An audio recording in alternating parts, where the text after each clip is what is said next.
रूप से मिलनी चाहिए। क्योंकि एक बार को आप सोचिए, आखिर उस बच्चे की गलती क्या होती है जो एक गरीब घर में पैदा होता है और उसको बेहतर शिक्षा से वंचित होना पड़ता है। शिक्षा के सामने एक पैसे की दीवार खड़ी है, जो जितनी ऊंची दीवार लांघ सकता है, जो जितना अधिक पैसा शिक्षा पे खर्च कर सकता है, वो उतनी बेहतर शिक्षा पा सकता है। लेकिन अगर एक देश एक है, लोकतांत्रिक देश है, तो शिक्षा भी सबको एक समान रूप से तो मिलनी ही चाहिए।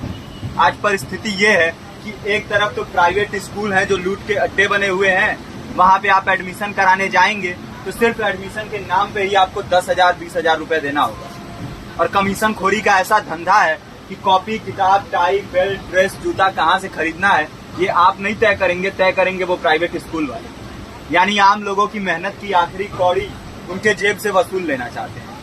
और दूसरी तरफ सरकारी स्कूलों में न तो पर्याप्त टीचर है, न पर्याप्त बिल्डिंगें हैं। 2019 का ही ये पुराना आंकड़ा है कि हर 100 में से 52 स्कूलों में या तो एक टीचर है या 2 टीचर हैं। और उन्हीं टीचरों के ऊपर जिम्मेदारी थोप दी जाती है कि जनगणना करो, मतगणना करो, पशु गणना करो, तमाम काम करवाए जाते हैं। और 19 के बाद से तब से कितने टीचर रिटायर हुए होंगे और 18 के बाद से कोई टीचर की वैकेंसी भी नहीं है। आप खुद भी सोच सकते हैं ये परिस्थिति और कितनी बिगड़ी हो। इसीलिए हम लोग ये मांग उठा रहे हैं, चाहे कोई राष्ट्रपति का बच्चा हो या किसी मजदूर का, सबको शिक्षा एक समान मिलनी चाहिए और निःशुल्क रूप से मिलनी चाहिए। प्रेमचंद ने अपने दौर में भी कहा था कि एक सभ्य समाज में ऊंची से ऊंची तालीम मुफ्त होनी चाहिए और इसका पूरा खर्च गवर्नमेंट को उठाना चाहिए, क्योंकि हमारे देश को फौज से ज्यादा आवश्यकता तालीम की है। और शिक्षा से जुड़ता हुआ ही दूसरा मुद्दा हम लोग उठा रहे हैं। दूसरा मुद्दा है रोजगार का। रोजगार की परिस्थिति ये है कि आज सरकारी सेक्टर हो या प्राइवेट, सब कुछ ठेका संविदा के हवाले किया जा रहा है।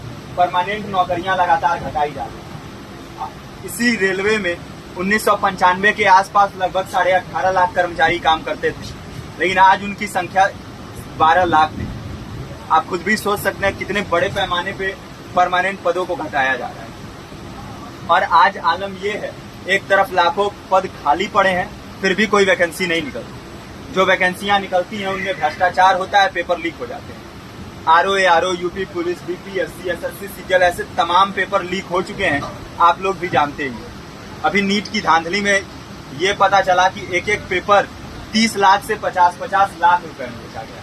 हम और आप तो ये पैसा नहीं दे सकते। पूरी की पूरी कारस्तानी सरकार, प्रशासन, शिक्षा माफियाओं की होती है। और भुगतता कौन है? आम घरों के लोग, जो लोग सालों साल तैयारी करते हैं, दिन भर में 10-10 घंटे, 12-12 घंटे पढ़ते हैं। और इतनी कड़ी मेहनत के बाद, सालों साल की मेहनत के बाद उनके हाथ लगती है तो सिर्फ हताशा, निराशा, अवसाद।